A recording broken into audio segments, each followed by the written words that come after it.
Ever noticed how getting a raise or bonus feels sometimes more like a trick than a treat? I mean, you get a raise, right? You spend it on your gadget or maybe buy yourself a fancy dinner.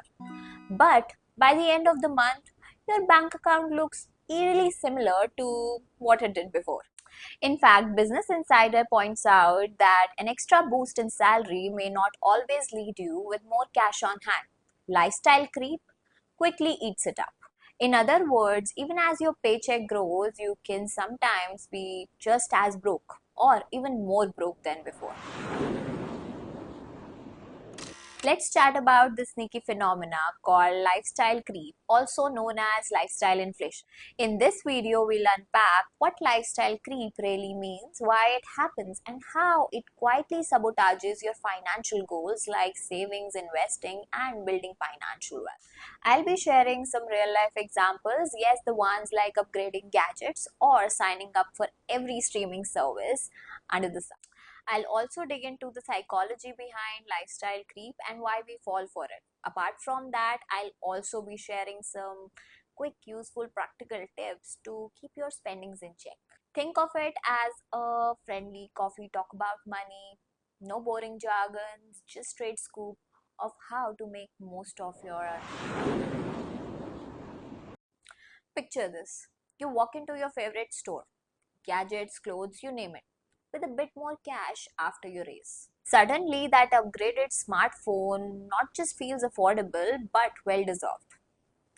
Before you know it, your buying habits have quietly shifted. That daily home cooked dinner turns into ordering takeouts most night, and you add another streaming service because hey, I can. And you convince yourself that the new luxury gym membership is essential. Basically, lifestyle creep is when your spending rises as your income goes up.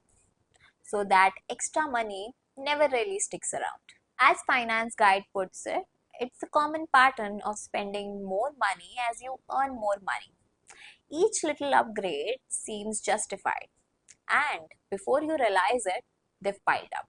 Like you finally pay off that big debt, and instead of socking that cash off, you decide to buy a new furniture.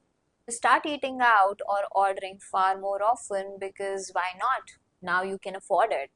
Or maybe subscribe to every other premium membership under the sun because why not? These small changes add up.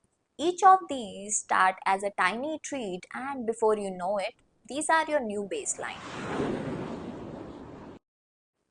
It might seem harmless, but lifestyle creep can seriously throw us off the long term goals. If every rupee you earn above your basic needs is spent on nicer things, then there's probably none left for savings and investment. In fact, a noted news website, Business Insider, warns people that lifestyle creep could prevent them from saving for their emergency funds or retirement. Imagine wanting a new house or saving up for retirement or emergency fund. Each of these requires some money set aside.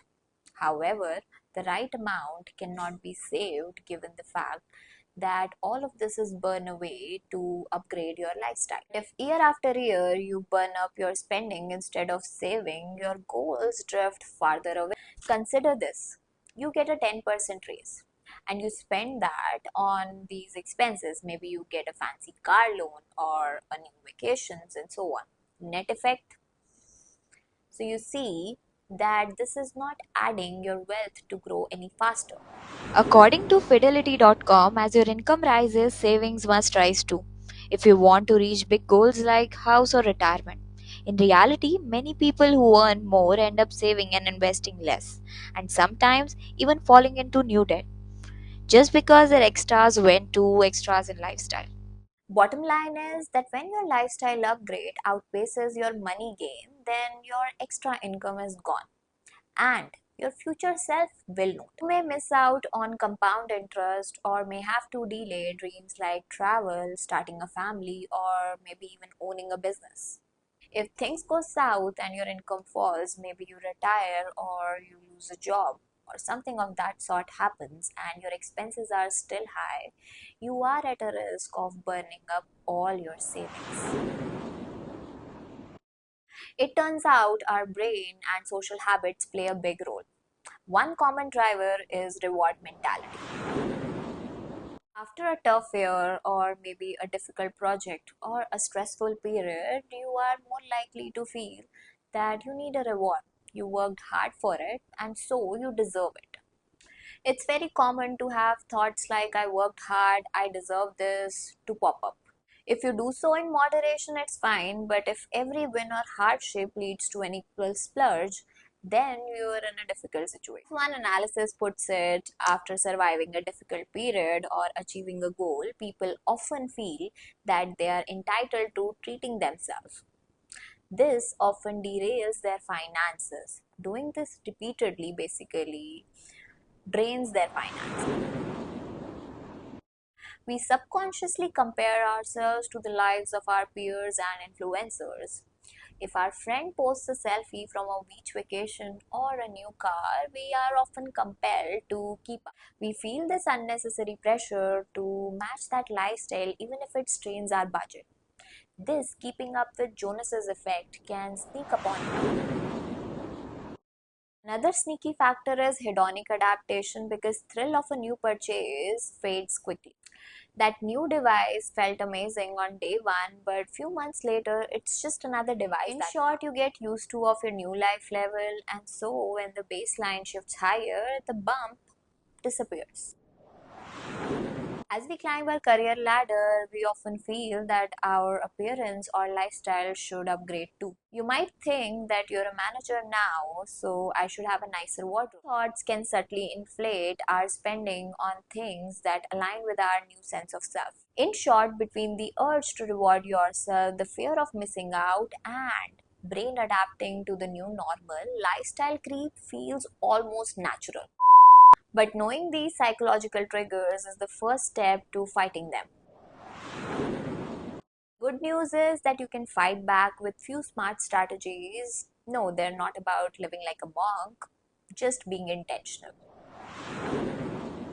First, what you can do is automate your savings. Before spending that raise, just set something aside. Business experts have time and again suggested to immediately funnel a part of your bonus or raise to your retirement or savings account. You see, this money never hits your everyday checking. Even financial planners advise setting up automatic transfers of this raised or increased income into direct deposits or savings. It's like out of sight, out of mind. Instead of upgrading with every big purchase, you are instead going for saving and paying yourself first.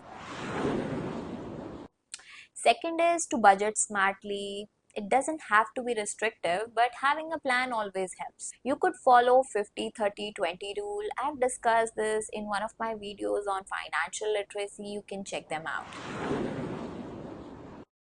Third is setting clear goals. Having clear financial goals can always help you to stay motivated and avoid lifestyle inflation. You can also use smart technique. This way, when impulse purchase arises, you remember the bigger price and ask, will this help me in achieving my goals or delay them? And lastly, be a mindful spender. I've repeated this so many times. Just ask yourself every time you spend, do I really need this? If you still want that fancy gadget or that extra subscription, maybe go for it. But mostly, the urge will pass. This little pause can stop dozens of small decisions from becoming a bigger budget drain. Finally, remember to celebrate responsibly. It's okay to treat yourself. As they say, it's not about how much you earn, but how wisely you manage your money.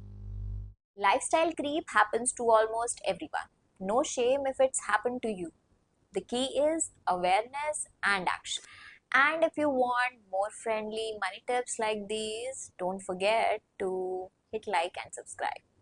See you in the next one. Hope you like the video. Please don't forget to hit thumbs up and subscribe. We'll be back with